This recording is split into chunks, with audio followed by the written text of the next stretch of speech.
Hey everyone, Marcus here. I am standing in the countryside just outside of the beautiful little town of Satartia, Mississippi.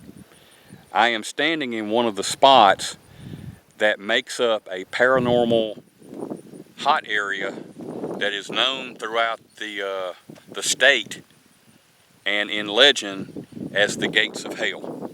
For a couple of years now, myself along with researcher and investigator M.K. Davis, we've been checking out this area, and we have had just all kinds of really strange, frightening, unusual activity happen to us both separately and together. A few weekends ago, me and one of my best buddies, we wanted to come out and check out the hot spots, the areas that make this up. And one of the things that we wanted to do, we wanted to find this integral part of the Gates of Hell story that I had never seen and never found before. It didn't take us very long, but after a while we found it. And it's what I refer to as the haunted trees. The haunted trees have been said to have ghost lights in and around them, orbs floating through the trees and all, and howls and screams and all sorts of unearthly activity going on around them. So this was something that I had never seen or found before. And as it turns out, we found it. Now, the places where M.K. Davis and I had been going, we also refer to that as Hell's Gate. Now, there's going to be a lot more information coming. I'm working on a documentary film series, and this is basically just kind of a teaser for what you're going to be seeing in the weeks and months ahead. So be sure you keep your eyes open and stay tuned to what's going on here, because if you like the paranormal, if you like haunted places, if you like Bigfoot, if you like unidentified flying objects, you're going to get all that and so very, very much more. So going back to what happened, me and my best buddy, we found this place. Now I'm fixing to turn the camera around and I'm going to let you see it, and when you see it, you're going to realize just how spooky and strange it is. Now the story I'm fixing to tell you, this happened to me 2 days later in broad daylight on a Sunday morning at 10:20 in the morning. I had something really just downright frightening and weird happen to me, broad daylight. So here we go. I'm going to turn the camera around and let you see the two haunted trees of the Gates of Hell. Here we go. Here you have the first tree. Over here you have the second tree. Now again, these two trees figure very prominently in the Gates of Hell story. Right now here in the state of Mississippi, and like a lot of places along the Mississippi River, we are undergoing a horrible situation of flooding. It's very serious, it's very dire, and our friends and our families, farmers, you just couldn't ask for a worse situation to be in. And the reason why I'm bringing that up is, if you look straight out through the trees there, straight over that way, you have the Yazoo River.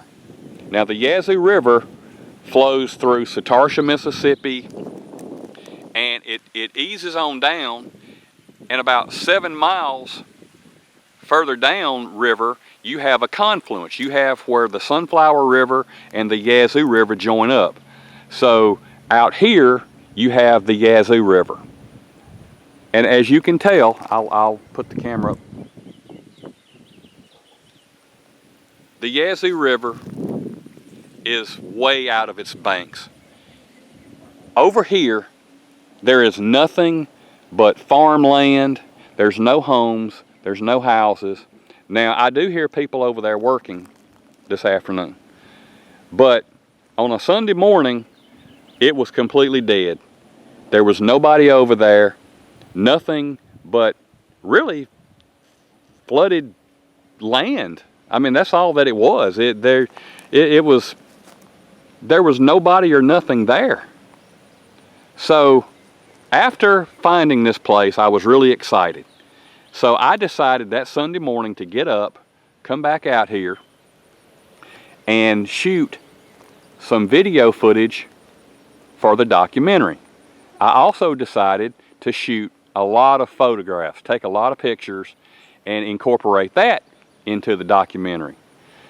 Once I had that done, I grabbed a second video camera, and I decided to film a little investigation type thing with me providing a running commentary.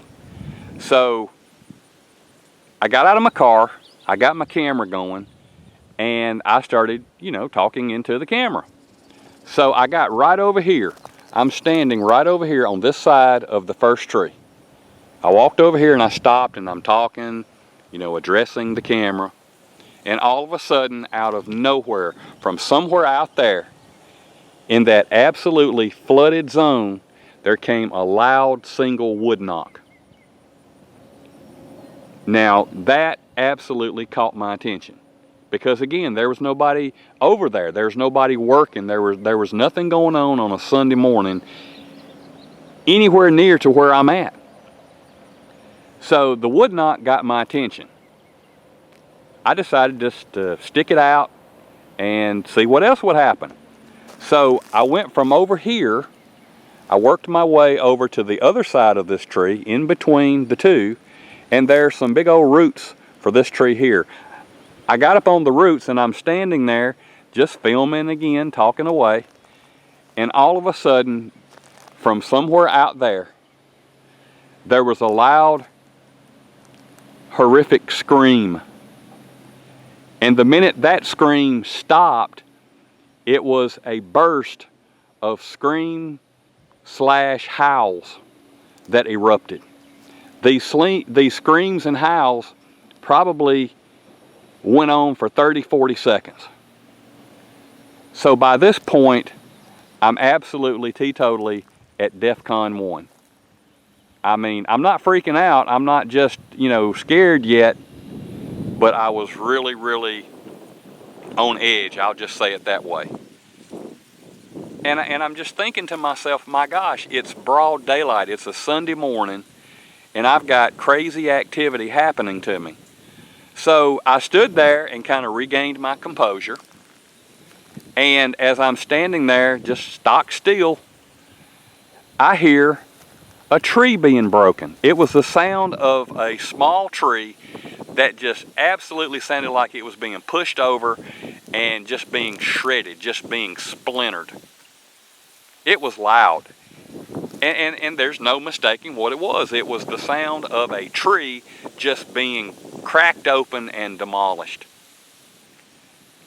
I'm looking at my SD card and I'm looking at my battery, and I'm realizing I don't have a lot of time left as far as being able to film and use my SD card. So I decided right then, I better back up, I better get myself out of here and move back to, I guess, maybe a little safer ground. So I took 2 steps back, and as I twisted my body to turn around and come back to the car,